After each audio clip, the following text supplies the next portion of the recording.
First, we have joining us is Dr. Ayanna Cooper, who is also traveling, but has made time to be with us today. She is an educator, author, and consultant who is passionate about K-12 linguistically diverse student populations. She's a U.S. Department of State English Language Specialist alum, having served on projects in Kuwait and Brazil. And she's the author of And Justice for ELs, a learner's guide to creating and sustaining equitable schools, and co-editor of Black Immigrants in the United States, Essays on the Politics of Race, Language, and Voice. Dr. Ayanna Cooper, thank you for being with us today. Thank you so much. Can you hear me? Yep, we can see and hear you wonderful. Perfectly. Okay. Thank you so much for your kind introduction. I'm so glad. And I'm going to talk to you for a few minutes about Black immigrant students in the K-12 spaces who are identified as Black. I'm going to talk to you about them for just a moment. But first, I'd like you to think about this question. What are the intended outcomes for K-12 immigrant students who are multilingual and are identified as Black? And this is what I would say is a kind of a simple question, but clearly a complex answer, and some of which has been discussed today and will be discussed tomorrow. But I want you to kind of think about what that looks like, or what do we want to be true for those students. So I'm going to go to the next slide. And first and foremost, I'd like to share with you some fact sheets from the U.S. Department of Ed, the Office of English Language Acquisition. They produce these fact sheets quite frequently, and they produced one about English learners who are Black. And again, these are students in the K-12 setting. And I just have some screenshots here about that student population. So the first one just kind of shows you that about 4% of the K-12 English learner population in school year 2017 and 2018 were identified as Black. And this map can kind of give you an idea of where those students are settled. So I'll pause for a moment just so you can get a sense of where those students' populations are. I think one of the things that really stands out is that we are finding these populations in non-traditional gateway states. This is definitely new information. Yes, isn't that interesting? Someone pointed out the Northeast. Yep, I see that this is, yep. Also Haitian learners in Massachusetts. Absolutely, yeah. And so when they release these fact sheets, they have different topics. I was just so excited when they had one released about this student population. So we also have some of the, you did this on the poll already, but some of the countries of origin. And so we have Haiti, Ethiopia, Nigeria, and Kenya as the top three, and then some of the languages here. So I find the languages quite interesting because Spanish is the top language spoken by English learners in the K-12 setting in the US. But we oftentimes don't necessarily think of those students as Black or Afro-Latino. And I'll talk a little bit more about that in just a moment. But I will also send you a link to this fact sheet, as well as where you can find other fact sheets if those are of interest to the attendees. So this is also included in the fact sheet. I just wanted to give this slide, this image its own slide, because I find this quite interesting when we're looking at the states and the school districts that serve these students. So again, what's standing out to you? I'm actually calling in, zooming in from Massachusetts today. And so it's just interesting to see that Brockton Public Schools has a large percentage, and also Boston Public Schools. So I just want to take a stop here and tell you a little bit about the work that I engage in. I'm a K-12 practitioner by trade, and I spent the early parts of my career teaching ESL, and then I spent some time as an instructional coach. And this is really where I saw that there was a void in the field, if you will. So in working with teachers and school leaders, when we talk about multilingual students, so often the examples or the case studies or the students that come to mind tend to be Spanish speakers of Latino descent. And all too often there are other ethnic groups, other racial groups that are part of that makeup, but they are not necessarily kind of focused on, if you will, right? It's kind of like we have the majority of this group that speaks this language, and this is who we need to focus on. And so when we talk about inclusive practices, we have to have a wider lens to make sure we're including all student groups. And so at the same time in 2020, I had the opportunity to write and publish 2 different books that had 2 different focuses, but were very similar in nature. So the first one is And Justice for Els, and that's a book that I wrote framed around the civil rights obligations. And at the same time, I was working on an edited volume with Dr. Awad Ibrahim, Black Immigrants in the United States, Essays on the Politics of Race, Language, and Voice. And his work on Black immigrants has been really in Canada. And I reached out to him to partner to do some of this work with a focus on the US, and he agreed.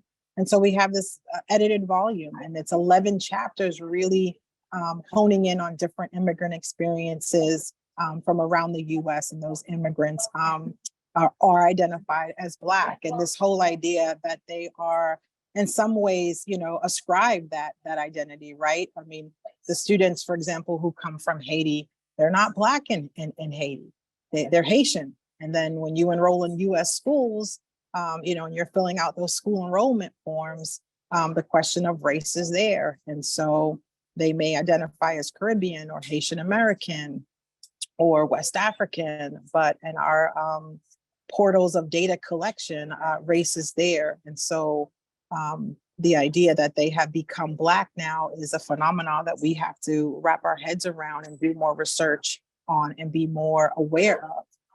So I have that edited volume. I've also done some work with one of the nation's first Haitian Creole dual language programs out of Boston Public Schools. And so I wrote an article about them entitled Young, Bilingual, and Black. And they have a fascinating story that I was able to go a little deeper than this Language Magazine article, but it was a start to really look at how the school was founded, why it was founded, how the community came together and worked with district leaders and community leaders to make this program a reality. On another scale, I have this article in Teachers College Record, which was Justice for All, Realities and Possibilities of Black English Learners in K-12 Schools. And I really just kind of give some framing around the population and, the question of who are the advocates for those students? Where are there opportunities for students to share and tell their own stories, and how is this information included or not in our offerings for professional development? And I think that's something I want the attendees to really think about. For example, I teach undergraduate students at Howard University, and I center all of our examples on students that are Black, and they'll tell me that that's one of the first times they've ever thought about a multilingual student also being Black, or having to navigate their experience in public school being Black. And I just think, there's some wins there, but there's also that sense of sadness, or how unfortunate that is, that it has to be at the college level where they're actually being presented with case studies of students that don't necessarily fit the narrative that they're used to hearing. And so these are just some of the ways in which I have worked to bring more attention, awareness, advocacy, if you will, to a population. I sometimes call them a silent subgroup, and they're not silent at all, but we have just made it really challenging in some spaces to make sure these students and their educators are included. I'm happy to share all of these and more. Absolutely. Thank you so much. I'm watching the chat. And then just for the sake of time, I want to end on that question again. What are the intended outcomes for these students? And again, only you know the answer.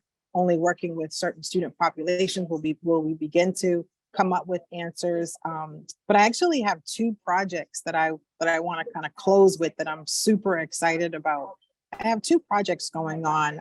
One is with the state of Connecticut. We have some exciting things that are planned for this fall, and I'm so glad that those educators reached out to me and found me. And it's been a wonderful learning experience to work alongside them. We're going to do some work with a focus on their Black immigrant population. And then also in some early talks with some educators in California. So I'm really happy to have like this East Coast and West Coast thing happening all at the same time. It's very serendipitous that they all kind of came together with this want and need. And how can we do better as a field to make sure that we're as inclusive as we say that we are. So I think I'll just pause there.